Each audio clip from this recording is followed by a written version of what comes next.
मंडळी अशा प्रकारे बाहेर पडलेला आहे गणपती मोरया गावाला आम्हाला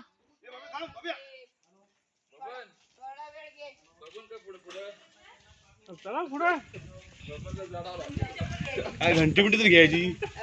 घंटी वगैरे सांगते ते बघ कसं करते ती लोक आणतात घेऊन ठेवायची ना